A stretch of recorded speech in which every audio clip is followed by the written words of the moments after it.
بسم اللہ الرحمن الرحیم۔ السلام علیکم ورحمۃ اللہ وبرکاتہ۔ آج ہمارا عنوان محمد صلی اللہ علیہ وسلم کا جب ستارہ چمکا ہے۔ ملک شام کا ایک یہودی عیش مکہ سے کچھ فاصلے پر رہتا تھا۔ وہ جب بھی کسی کام سے مکہ آتا وہاں کے لوگوں سے ملتا تو ان سے کہتا، بہت قریب کے زمانے میں تمہارے درمیان ایک بچہ پیدا ہوگا، سارا عرب اس کے راستے پر چلے گا، اس کے سامنے ذلیل اور پست ہو جائے گا، وہ عجم اور اس کے شہروں کا بھی مالک ہو جائے گا۔ یہی اس کا زمانہ ہے۔ جو اس کی نبوت کے زمانے کو پائے گا اور اس کی پیروی کرے گا وہ اپنے مقصد میں کامیاب ہوگا۔ جس خیر اور بھلائی کی وہ امید کرتا ہے وہ اس کو حاصل ہوگی، اور جو شخص اس کی نبوت کا زمانہ پائے گا مگر اس کی مخالفت کرے گا وہ اپنے مقصد اور آرزوؤں میں ناکام ہوگا۔ مکہ معظمہ میں جو بھی بچہ پیدا ہوتا وہ یہودی اس بچے کے بارے میں تحقیق کرتا اور کہتا، ابھی وہ بچہ پیدا نہیں ہوا۔ آخر جب نبی کریم صلی اللہ علیہ وسلم اس دنیا میں تشریف لائے تو عبد المطلب اپنے گھر سے نکل کر اس یہودی کے پاس پہنچے۔ اس کی عبادت گاہ کے دروازے پر پہنچ کر انہوں نے آواز دی۔ ایس نے پوچھا، کون ہے؟ انہوں نے اپنا نام بتایا، پھر اس سے پوچھا، تم اس بچے کے بارے میں کیا کہتے ہو؟ اس نے انہیں دیکھا، پھر بولا، ہاں تم ہی اس کے باپ ہو سکتے ہو،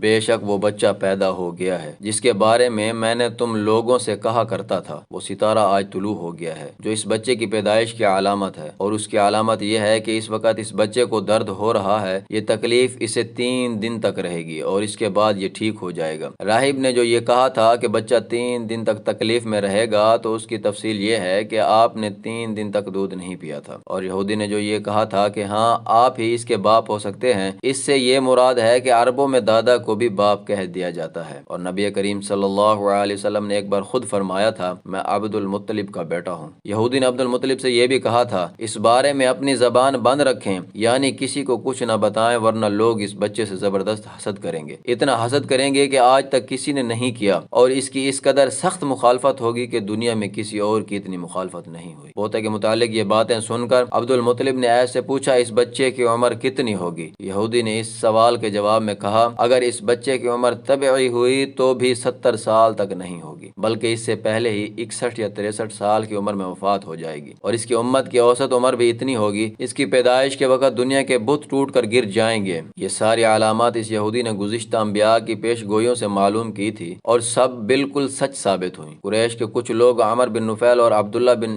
حجش وغیرہ ایک بت کے پاس جایا کرتے تھے۔ یہ اس رات بھی اس کے پاس گئے جس رات آپ صلی اللہ علیہ وسلم کی پیدائش ہوئی۔ انہوں نے دیکھا وہ بت اوندے منہ گرا پڑا ہے۔ ان لوگوں کو یہ بات بری لگی، انہوں نے اس کو اٹھایا، سیدھا کر دیا، مگر وہ پھر گر گیا۔ انہوں نے پھر اس کو سیدھا کیا، وہ پھر الٹا ہو گیا۔ ان لوگوں کو بہت حیرت ہوئی، یہ بات بہت عجیب لگی۔ تب اس بت سے آواز نکلی، یہ ایک ایسے بچے کی پیدائش کی خبر ہے جس کے نور سے مشرق اور مغرب میں زمین کے تمام گوشے منور ہو گئے ہیں۔ بت سے نکلنے والی آواز نے انہیں اور زیادہ حیرت زدہ کر دیا۔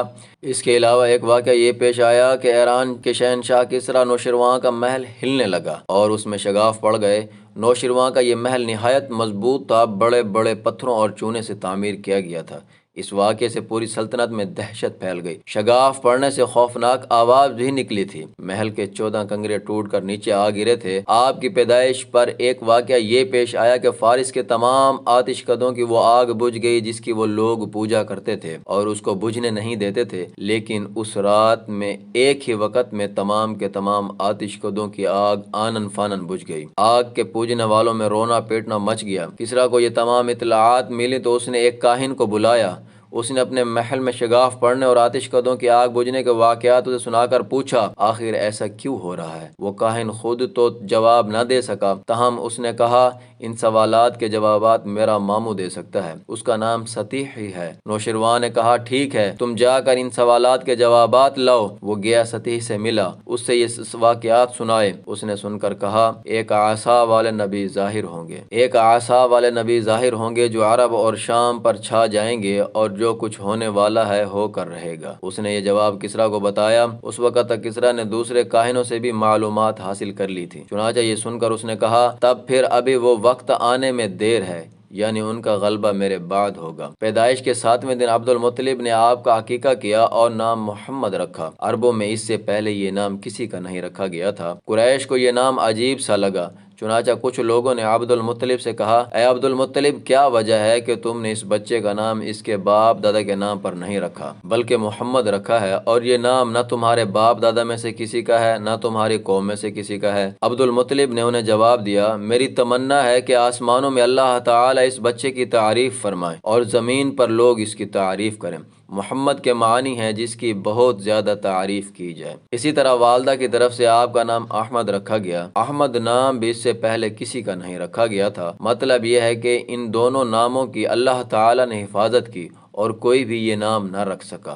احمد کا مطلب ہے سب سے زیادہ تعریف کرنے والا۔ علامہ سہیلی نے لکھا ہے، آپ احمد پہلے ہیں اور محمد بعد میں ہیں، یعنی آپ کی تعریف دوسروں نے بعد میں کی، اس سے پہلے آپ کی شان یہ ہے کہ آپ اللہ تعالیٰ کی سب سے زیادہ حمد و ثنا کرنے والے ہیں۔ پرانی کتابوں میں آپ کا نام احمد ذکر کیا گیا ہے۔